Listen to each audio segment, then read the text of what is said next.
Major funding for Frontline is provided by the Corporation for Public Broadcasting. Additional funding is provided by this station and other public television stations nationwide. When machines can keep even the most severely handicapped baby alive, who decides when to quit? It was a decision that we decided together. There comes a time when you just can't say, because we don't like what we have, we're going to get rid of it. Who decides when life is worth living? You try to look at, from this child's perspective, would this child be better off, dead or alive? Tonight on Frontline, is it ever right to decide a baby may be better off dead? I got it, Jan. From the network of public television stations, a presentation of KCTS Seattle, WNET New York, WPBT Miami, WTVS Detroit, and WGBH Boston. This is Frontline with Judy Woodruff. Good evening. Baby Doe. It's a name that has become synonymous with a national debate about severely handicapped babies. Should the lives of such babies be saved, no matter how great the handicap? As medical technology advances and is able to save ever smaller, ever sicker newborns, the good news is that many of them can live and have happy, productive lives. But for some of these newborns, the prospects are so bleak, parents and doctors acting together have decided not to fight to save these babies' lives. And it is at this point that Right to Life groups, the Reagan administration, and now Congress have stepped in and established regulations against the withdrawal of medical care for severely handicapped babies. They don't want doctors and parents making life and death judgments on their own. Producers Andrew Liebman and Graham Chedd investigated the impact of these regulations. They looked at the way baby does are treated in hospitals and what faces their parents as these children grow up. What will be the quality of life? What are the costs and burdens for them and their families? And finally, why are some parents thinking the unthinkable?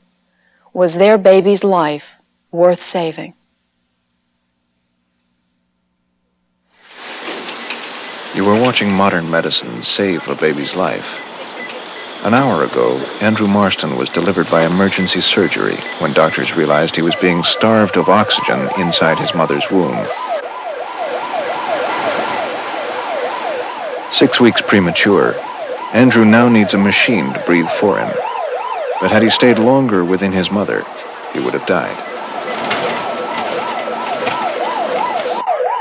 His destination, Massachusetts General Hospital's newborn intensive care unit. There are units like this within reach of almost every pregnant woman in America, where high-tech machines and dedicated nurses and doctors give back to children lives that were almost taken away by nature.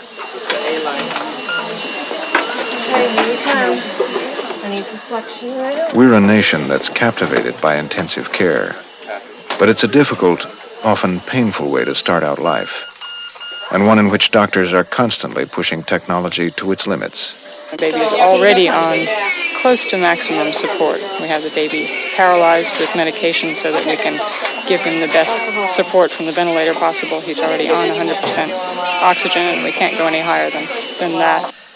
Each year, 200,000 babies receive intensive care, and although individual bills can exceed $100,000, private insurance, Medicaid, and hospitals themselves pick up most of the tab. In Andrew's case, there's little question that it's all worth it. The odds are good that his brain, as well as his life, is being preserved intact. He'll have every opportunity to grow up as a healthy, normal child. So his parents and doctors never for a moment considered not using everything available to save him. But some babies whose lives technology can preserve have a much less optimistic future. This program is about the excruciating choices that doctors, parents, and society must make when a baby like Louis Sierra is born. He was premature. He only weighed 2 pounds, 3 ounces at birth. He was born asphyxiated. His lungs collapsed, and he had tubes into his chest to expand his lungs on top of being on the ventilator. He had to have blood transfusions the first few days of birth. He had a bleed, a brain bleed. There were so many things. I went up to see him, and there was more equipment and tubes on him than baby. It's been 9 months now since Carmen Sierra first entered the newborn intensive care unit at New York City's Jacobi Hospital. I've gotten to the point that when I walk into the unit, as soon as I'm going to put on the gown that we have, I get a stomach ache. Louis's birth was complicated and ended his mother's ability to become pregnant again. He had come into the world malformed, and unlike baby Marston, was at high risk for brain damage. But Louis was the Sierras' last hope for a child, and they pushed for all possible medical care. At times, his treatment seemed more like torture. He's gone through things that I think most adults wouldn't have been able to tolerate. He's had all parts of his body probed, every test imaginable. He's had needles put into his stomach to take fluid out of his stomach. He's had horrible, horrible things done to him, painful things. And we're frightened about the outcome. We don't know if he's going to be retarded, if he's going to have severe learning difficulties, if he's going to have cerebral palsy. There's a lot of things that he can have. We're worried about whether we've done him a disservice instead of doing something good for him, because it's not a good way to live if you're mentally retarded and cerebral palsy. It's no happiness in your life then. After 9 months and $250,000 of care, Louis weighs only 5 pounds, less than an average newborn. His future looks grim. If I would have told him when Louis was 2 months old to take him off the ventilator, I don't know what kind of shape I'd be in now. Thinking to myself, well, what if Louis would have been all right? Why did I take that opportunity away from him to live? But then again, in a few months, I might be saying to myself, I shouldn't have let them continue. For better or worse, it was the Sierras' choice to continue treatment, a personal, individual decision. But for other parents with babies like Louis, there comes a time when all the technology no longer seems worthwhile. All they had to tell me was that he'd bled into his brain, and I just said, stop. Stop right now. I don't want anything more to be done to him. And I didn't mean that he should be disconnected from the tubes and thrown on the street, far from it.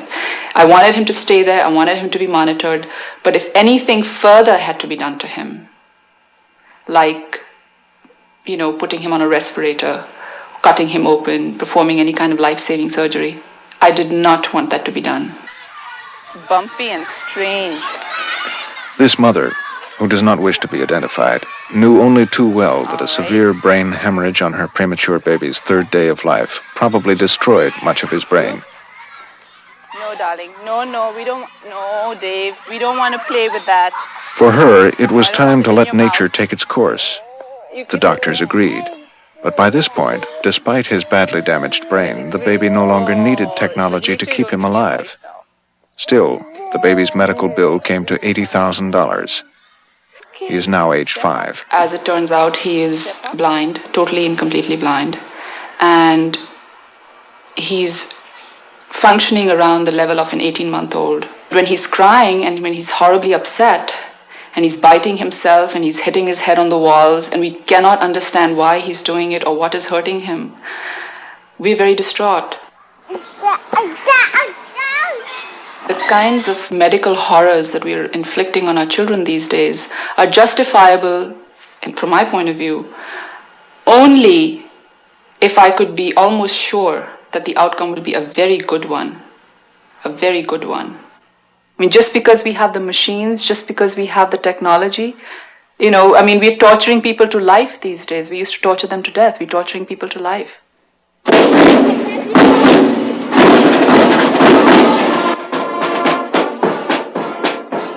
Memorial Day in a small town in Oregon, a town like any other where happy, healthy children are the norm, and the birth of an abnormal child is feared. 18 months ago, a child was born here in Coquille, more deformed than anyone could imagine. The decisions made about her care became part of a national controversy over whether the parents of critically ill babies have the right to decide when to push ahead and when to call it quits.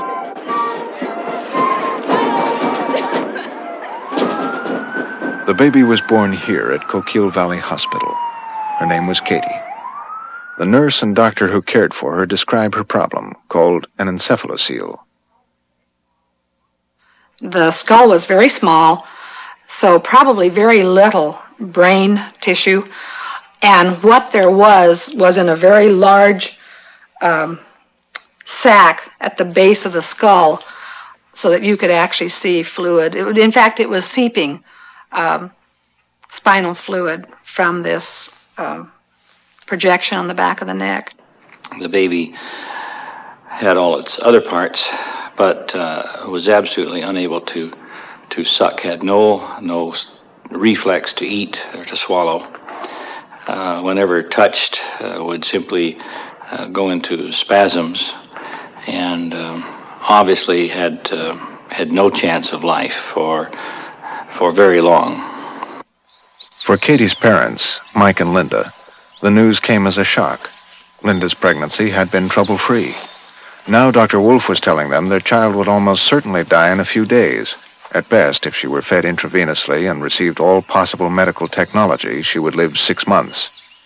So as not to prolong Katie's dying, Dr. Wolf suggested the baby not be artificially fed.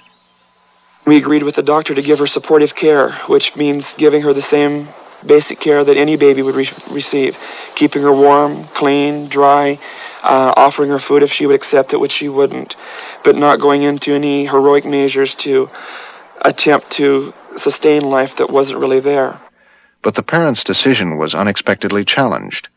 Believing the child was being starved to death, a family friend placed an anonymous call to the Oregon Right to Life organization, which in turn demanded that the child be given intravenous nutrition.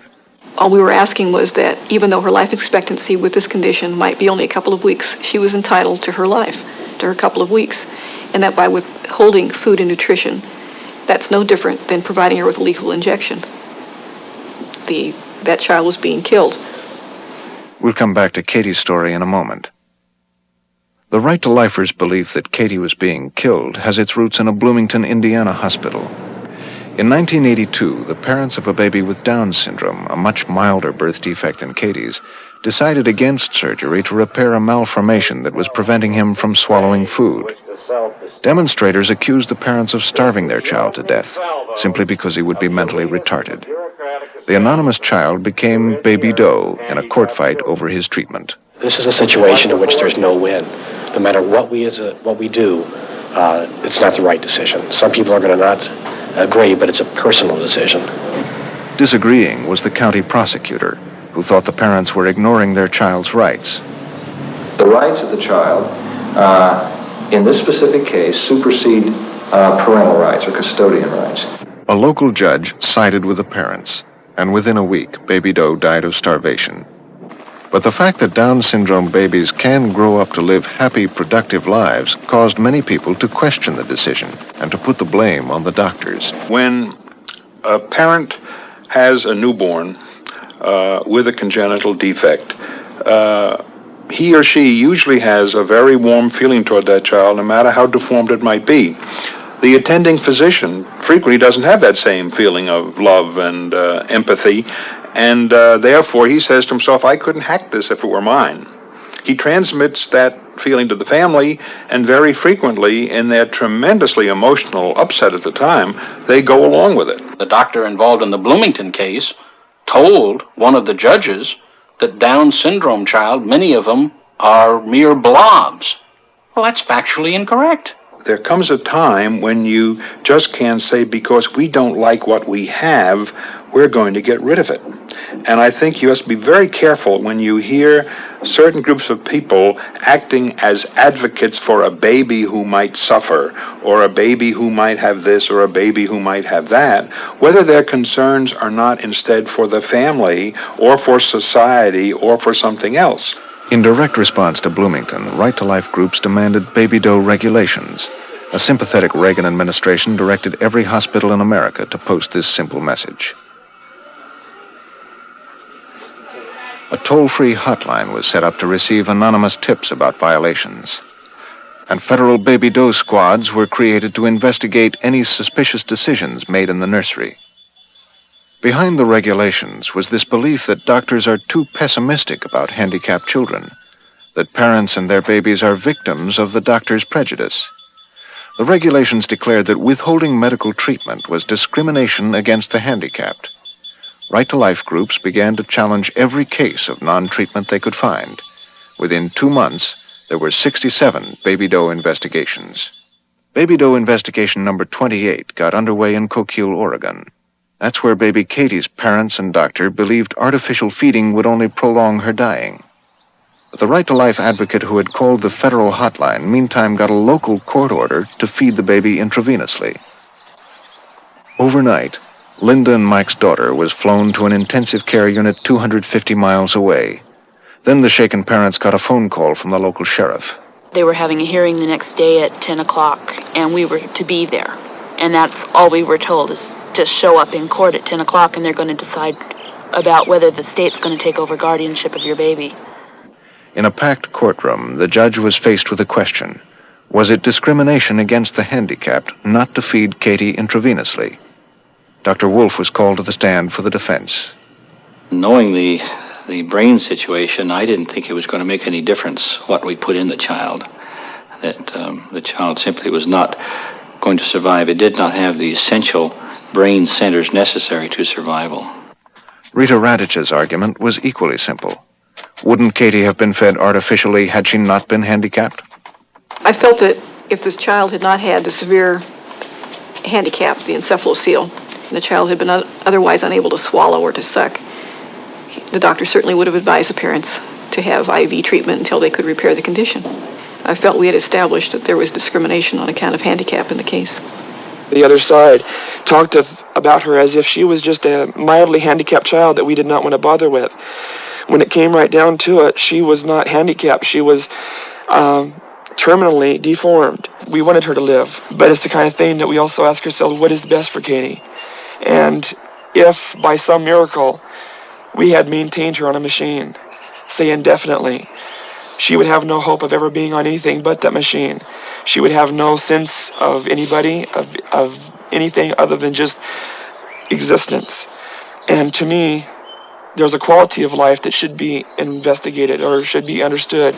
I don't see any qualities that a person must have in order to be sustained. The fact that they're alive, even though they might be in a coma, even though they are not functioning at a mental level that we might find acceptable or can even communicate with, that's their life. They are still there as a person, whatever their sentient qualities are, and we shouldn't interfere in that. They've got a right to that. After 2 hours of testimony, the judge ruled that there had been no discrimination, that artificial life support was not required if it served only to prolong the act of dying. Radich appealed, winning an extension of the court order keeping Katie in intensive care. While the court order was in fact, and they did do their heroic measures, they did try to put tubes down her throat, they did give her intravenous feeding through the umbilical cord, they did revive her every time her heart stopped or her breathing stopped. She went through convulsions, she went through, they said she legally couldn't feel pain the way we did because her brain centers weren't right, but her body reacted. She went through, spasms of that her body was feeling discomfort, her body was rejecting what they were doing. And even the doctors that were doing it knew it was wrong, and they were being forced by the courts to do it. Despite court-ordered use of technology, Katie died 1 day before the appeal. Arguments over what kind of life she might have had became moot. But what if Katie's defect had been a little less severe? What if medical technology could have saved her? This is what Katie's encephalocele looked like. Most children with this defect have it removed at birth, and many survive the surgery with normal intelligence. One baby who had his encephalocele removed was Lou Kratke, but in his case, very little brain remained after the operation. Today he is blind, deaf, and at 6 years old, functions like a 6-month-old baby. Lou's parents, unable to handle the psychological burden of raising him at home, placed him in foster care with 3 similar children. Watch your television for a little while? The foster parents, Harry and Ann Farr, receive about $12,000 a year per child in federal and state tax money, to cover all the costs of child rearing: food, clothing, medical bills, and constant attention. Here, what's this? What's this? Huh? Can you smell that? Huh? Can you smell it? Oh, how about can you taste it? Huh? Is that better? What do we got here?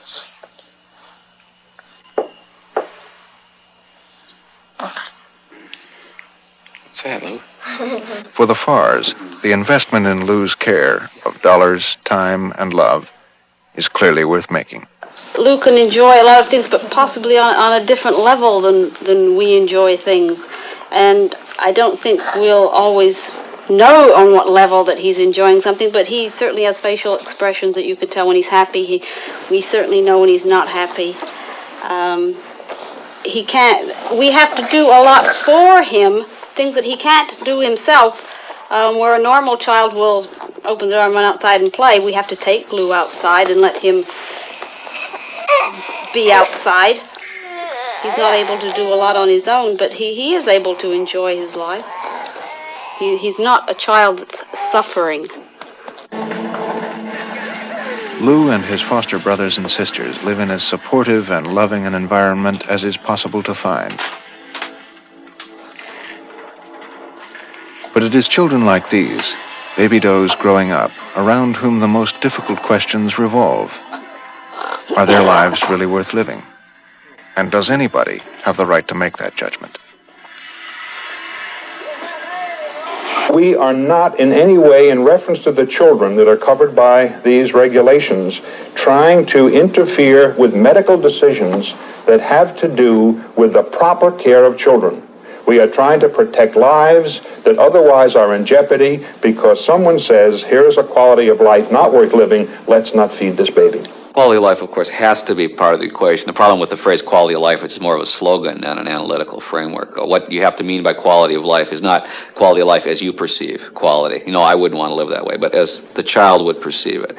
I mean, it's true that there are a lot of gray areas where you can't answer this question. But, for example, a Down syndrome child with duodenal atresia who needs surgery to survive, there's no question that from that child's perspective, he's better off alive. There's just no question about that. And also on the other extreme, an anencephalic child with no brain, there's no question he's better off dead. Where is Megan? Where is Megan?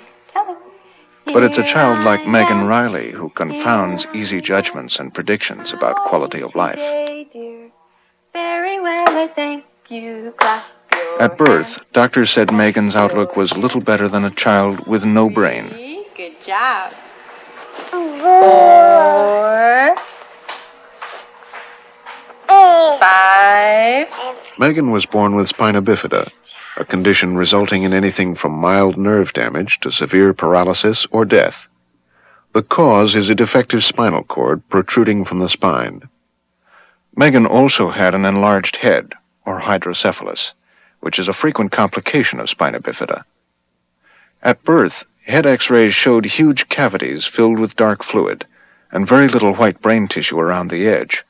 Megan's parents were devastated. We asked the doctors what sort of prognosis Megan had, and her neurosurgeon told us that she had no prognosis, which we really didn't understand.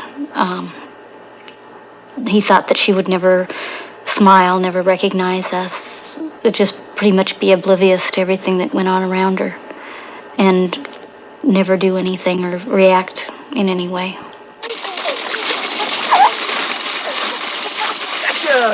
Based on the doctor's quality of life prediction, many parents might have decided against life-saving treatment. But Megan's parents pushed for maximum intervention. After $60,000 worth of treatment, mostly paid by the family's insurance, Megan is now surprising everyone. Where's your hair? Oh. Good girl. Can you show me your bird impression? Show me your bird. Yeah, there's your bird. Where are your toes? Way down there, that's right. Good girl. Good girl. Okay, take one out. Out. Good girl. Put it on my hand. Not in the box, on my hand. Let's try again. On. Every time that we're told she might be limited to a certain point, she goes past it. She learns more than we think she's going to learn every year. So I don't really have a prediction on how far she will advance. See ya. Okay, you gonna go see Karen? At age 5, Megan is still at the mental level of a 2-year-old. She'll probably never walk. She'll grow up to be far more than her doctor predicted, yet her future will always be a question mark.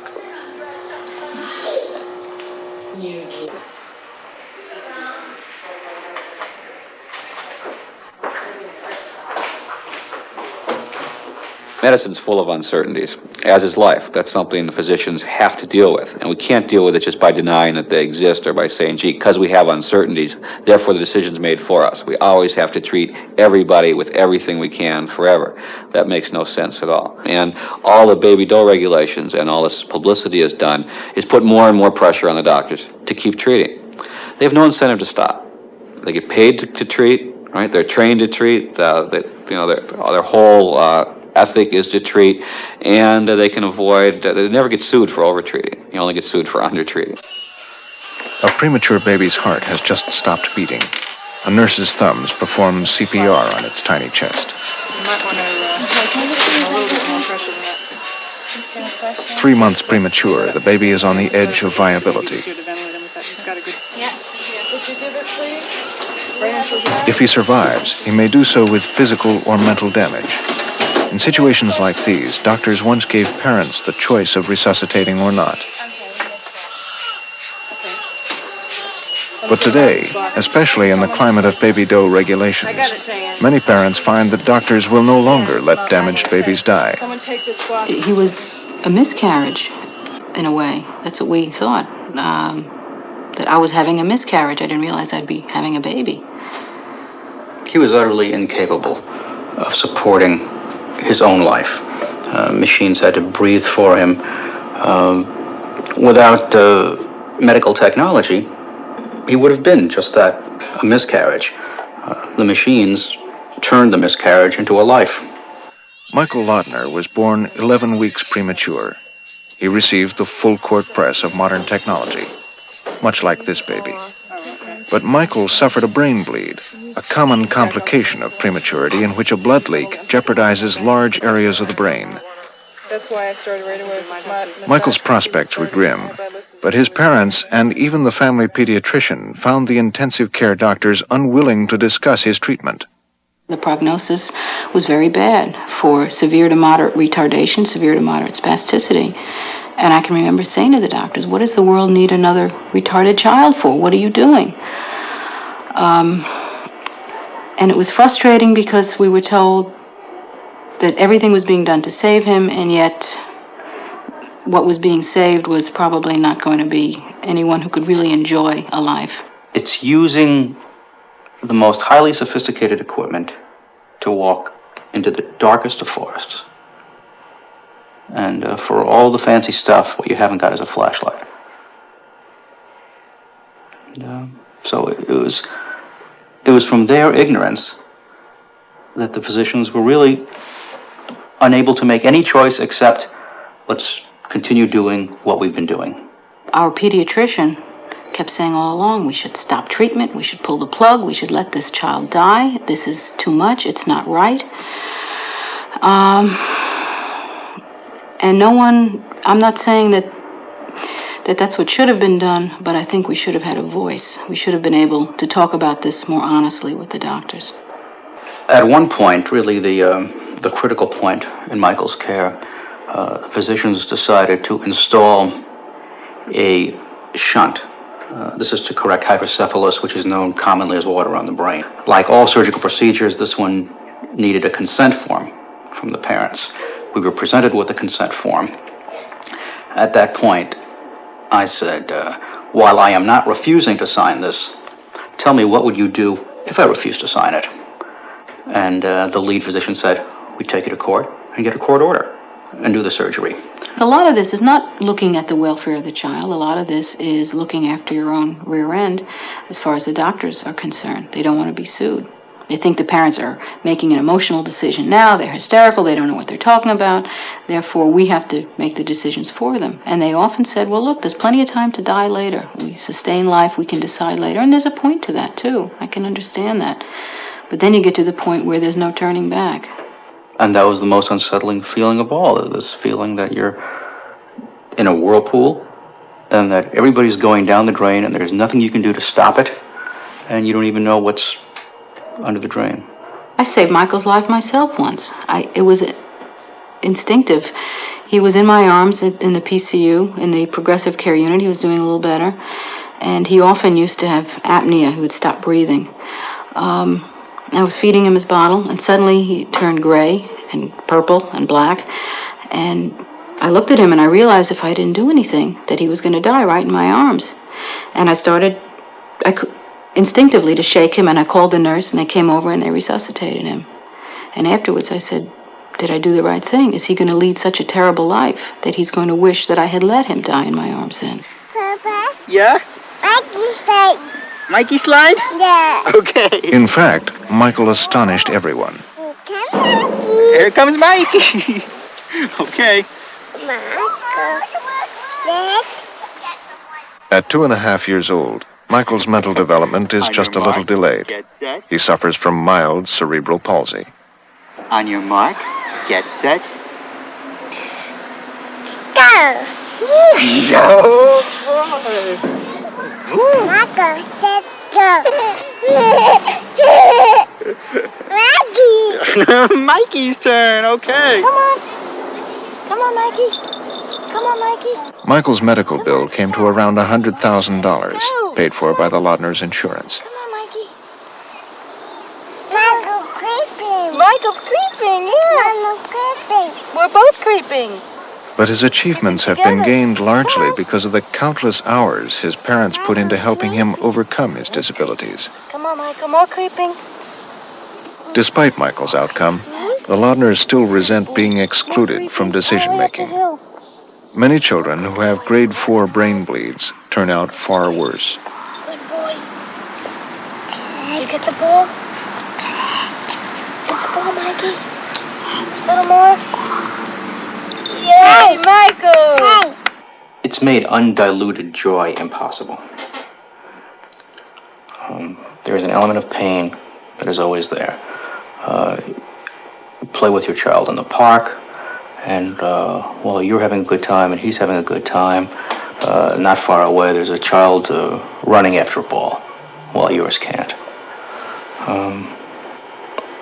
It's made an undertone of pain something that we live with every day and expect to live with from every day here on in. With every milestone that Michael meets and every good thing, there is still that pain. As happy as we are that he's finally sitting up or whatever it is, there's that pain of, my God, well, he was supposed to do this years ago. Why? There is never just pure joy in any of it. We love him all the more desperately for that. But it's a knife twisted in your heart just 24 hours a day. You tell me the colors on the ball? Red. Recently, Michael's head stopped growing for a period of 6 months. It was one of the many grim reminders that at any moment, his progress could simply grind to a halt. Even so, how can his parents justify that they almost acted to end his life when now he is doing so well? If we had acted, we never would have known. And we still don't know now how he's going to be in 6 months. Maybe in 6 months he'll be in very bad shape, and then the decision to stop wouldn't have been the wrong one.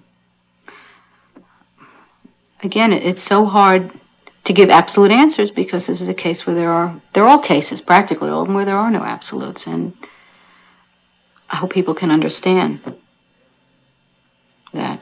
We're never going to be able to write a cookbook that says, if A, B, and C, then do D. All right? The best we're going to be able to do is if A, B, and C, then do D, E, F, or G. All right? And the question is, who gets to decide D, E, F, or G? If you let the physicians always decide that based on their own experiences and and personal beliefs. You let the parents decide it. You let the physicians and parents. You call in consultants. You call in some outside committee, an ethics committee. You call Washington for a baby dose squad. You go to court. I mean, that's really what we're focusing on now. We know that there's always going to be a range of decisions that can be made in problematic cases. That's why they're problematic. It's because there is no certain decision that everybody would agree with. The question is, how do we choose among that range of alternatives? How hard this choice can be is revealed by the story of Carol and Mark, who were faced with a life and death decision about their newborn son, Brandon. I don't know. I think, as a mother, you got mixed feelings, and it's your baby and you love him and you want him to live. And yet if you sit back and you hear what people are telling you as far as how he's going to be affected if he's not going to talk or walk. We didn't even at that time know if he could eat. He wasn't even sucking off of a bottle. If he was going to be mentally retarded, and paralysis was another thing at that time we weren't sure of. And you sit down and you think of the facts. I guess you have to take your baby's well-being into hand, and yet you don't want him to die either. But it was a decision that we decided together. Felt that at the time that would be the best for Brandon. So. Carol and Mark's decision to let their son die was made even harder because he was born normal. On the day Brandon and his mother were due to go home, he developed a devastating brain infection. Brandon was transferred immediately to the intensive care unit of his hospital in Madison, Wisconsin, and antibiotic therapy was begun.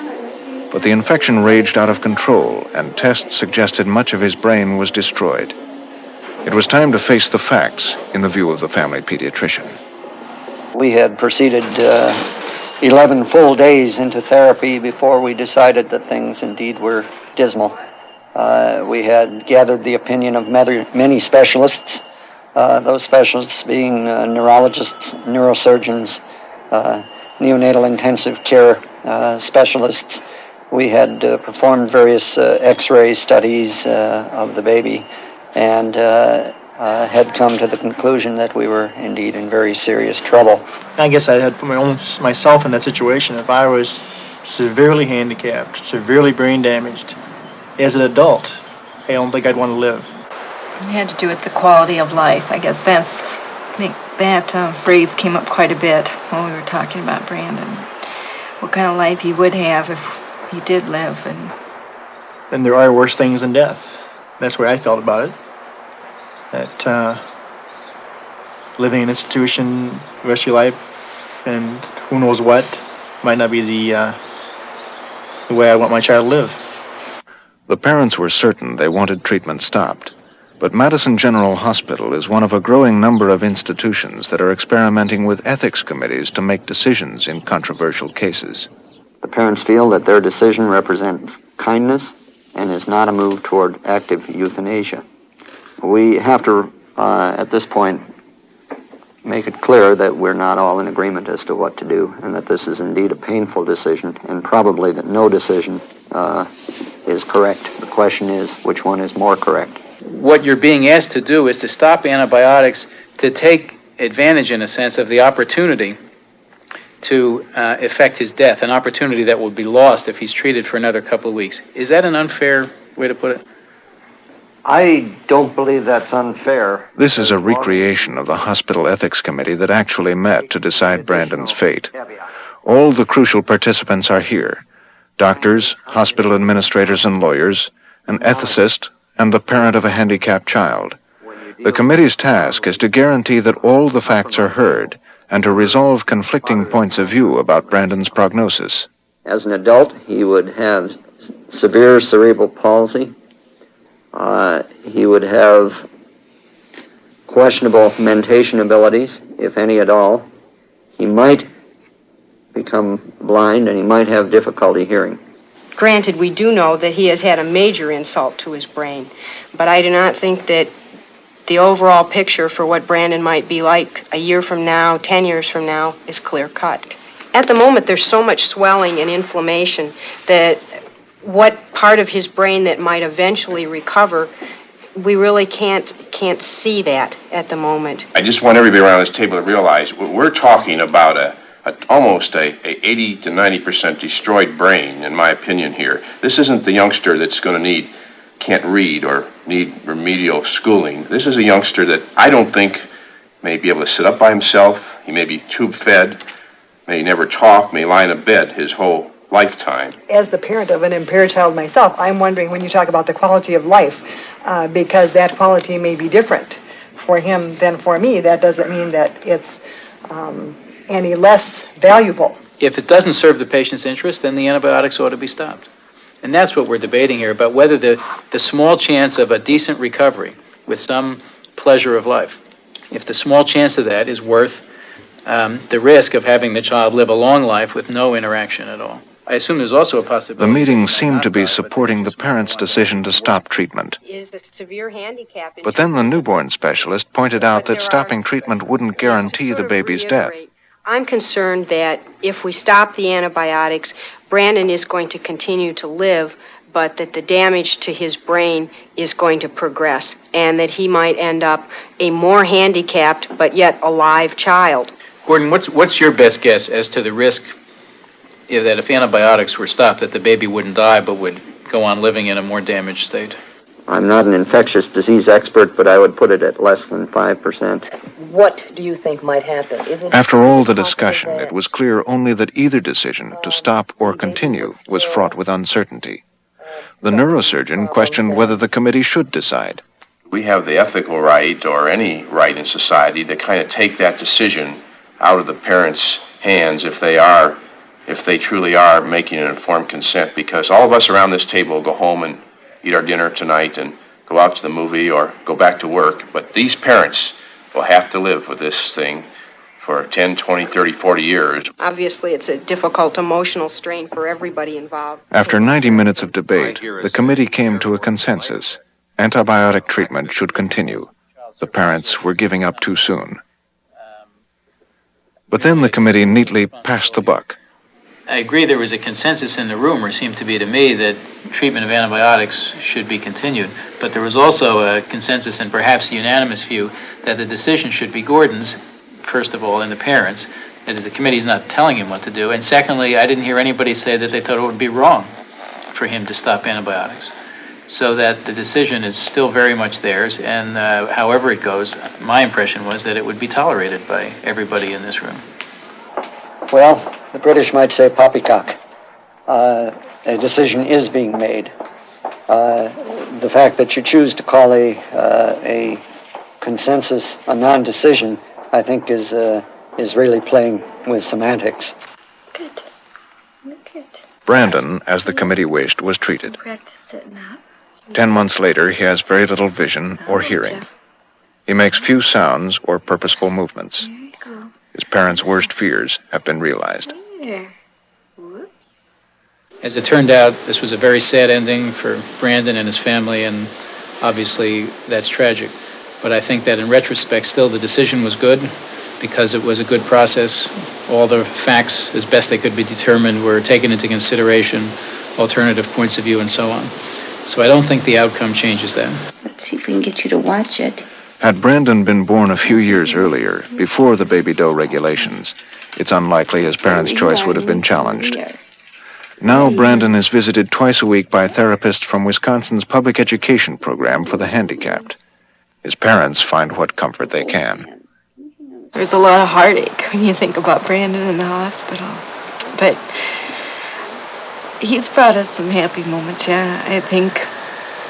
I look at him a lot of times, I think he's taught me patience. I think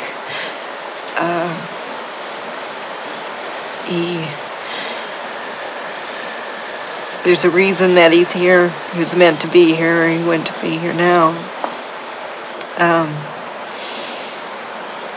Yeah, I think there's a reason to smile. Been a lot of hard times, but it's still, he's going to be with us, and we'll make the most out of it and give him what he can't have. So. Right now, he looks pretty much like a normal baby. He doesn't exactly act like one, but he's still small. You can still hold him, you still feed him, you still care for him, but he is going to get bigger, and his problems will become more noticeable. And the future for him looks so uncertain right now. What will become of Brandon now? How will he be helped by the federal government which created the baby doe regulations? Some children like Brandon will end up in institutions for the mentally retarded, such as this one in New York. It's federal and state tax money that pays the bill, averaging $40,000 a year per resident nationwide. Under Presidents Ford and Carter, the U.S. Justice Department pressured states to upgrade these facilities, to add services like physical therapy and education. But that strong support no longer comes from Washington. This is a videotape of an institution in North Dakota, made recently as evidence in a court battle to improve conditions there. The lawsuit accuses the state of leaving residents idle and unstimulated. When President Reagan took office, lawyers at the Justice Department were told to limit their demands in cases like this to basic care: food, clothing, shelter, and not to prosecute states which failed to provide even this minimum. Within 3 years, every Justice Department attorney working on institution cases resigned in protest. But today there's another serious problem. Unlike these people, many baby does who turn out severely handicapped will live at home, and parents will pay the medical and daycare bills. That's because most state institutions have stopped admitting new residents. The trend in care for the retarded is towards small community homes like this one, where government also pays the bill, but costs are lower and services more humane. The problem is, few states have created enough community programs, so many families are left waiting to place their children. The parents of Lara Schnaps had to raise thousands of dollars through charity to start her community program. After years of effort, Lara is one of the best-served severely handicapped people in the nation. Today, she is 16 years old. Lara suffered brain damage moments after birth when she unexpectedly stopped breathing. It took many minutes to resuscitate her, and ever since, she has been blind, paralyzed, and frozen at the mental level of a 10-week-old baby.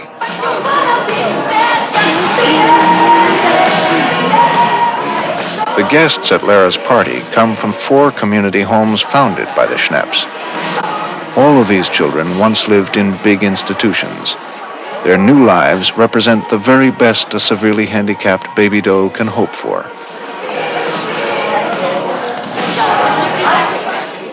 Everybody can make a wish for Lara. Would everyone here try to make a wish for Lara and for each of us together here today? I'll blow it. Okay, get your mark, get set, blow. Yay! Happy birthday to you. Happy birthday to you. Happy birthday, dear Lara. Happy birthday to you. What would Lara say about her life, if she could? I think it was summed up personally when everyone was saying happy birthday, Lara. And if you saw her face, how her face lit up.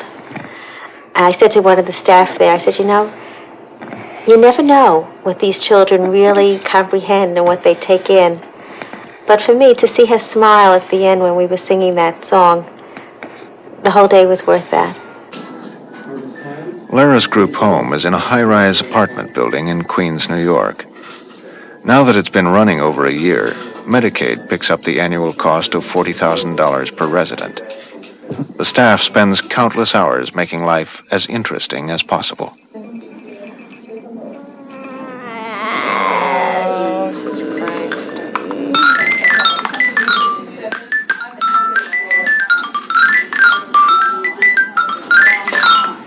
Come on, Stevie. Stevie, come on. Get your head up, Steven. Pick it up. Pick your head up, Steve.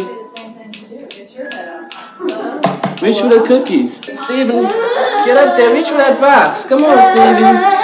Grab it. Grab it. Ah, accomplishment. Yay. Great, Stevie. Lara's life is a good life. It isn't my life. It isn't the kind of life that fulfills me because I'm not mentally retarded. But she is. She does sense love and sensitivity and warmth. And in terms of her own life, she's happy. When people say that a life can only be productive if it's productive, it can only be worthwhile if it manufactures something, I can't accept that.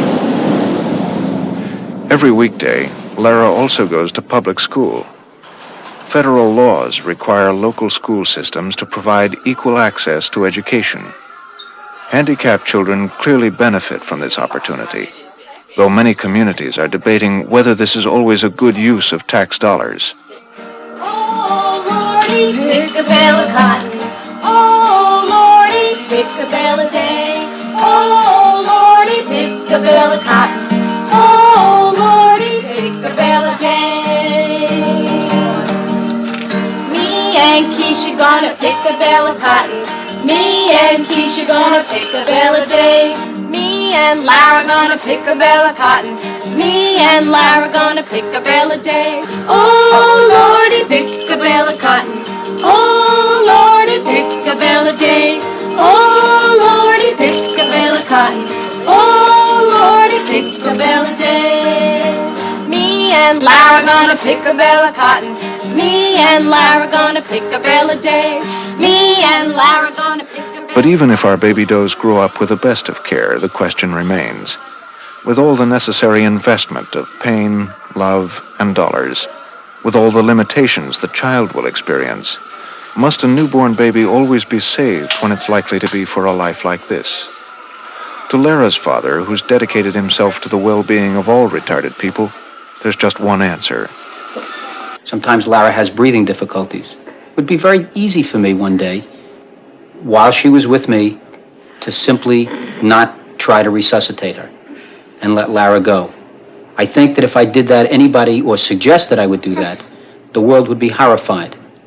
Yet, parents who have newborn children are being given that kind of a right. Someone might suggest I was even guilty of murder. I would suggest I was guilty of murder if I didn't come to the assistance of my own child and could have saved her easily.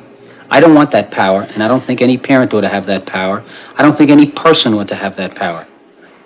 People once born have a right to live, and that right to live is to be protected by the medical profession and by society. Another very sick newborn is brought back from the brink of death, probably to grow up normal, to give joy to his parents and satisfaction to the medical team. But should rigid baby dough rules exclude the parents from decisions about his treatment and force on every baby the last ounce of effort, regardless of the uncertainty? Is that really best for our children? Some people think because the technology exists, even the most tenuous potential for life has to be prolonged mechanically, no matter what the consequences. I really think that most of the abuse, if you want to use one possible colored word, that goes on in intensive care units has to do with over-treating, has to do with over-aggressiveness, has to do with pushing kids to the limit, really. Kids who have very little chance for any type of meaningful survival.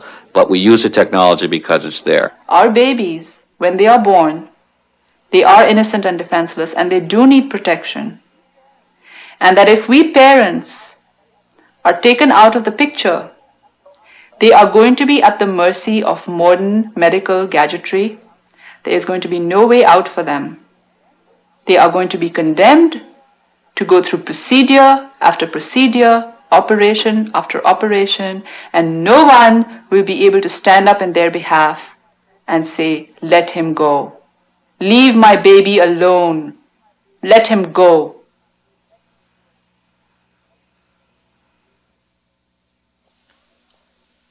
The private agonies of the parents, doctors, and nurses you have seen tonight have recently become more public because of a new law passed by Congress and signed by President Reagan, which now puts state child abuse agencies in charge of pursuing baby doe cases.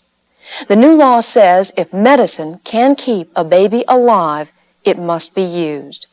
There are some exceptions, but the result is now the government has decided the majority of these children are better off alive. This law was widely hailed as an effective compromise.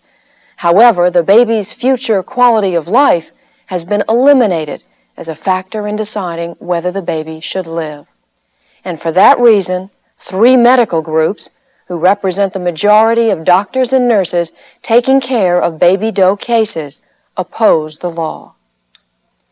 Next week on Frontline, Ethiopia. They bury the dead every morning.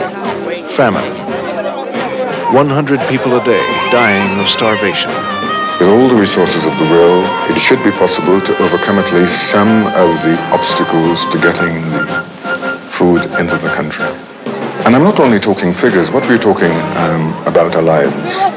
They have children who are close to death, desperate, starving. A look beyond the nightly news at the politics of a human tragedy. it is next week on Frontline. I'm Judy Woodruff. Good night.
For a transcript of this program, please send $4 to Frontline, Box 322, Boston, Massachusetts, 02134.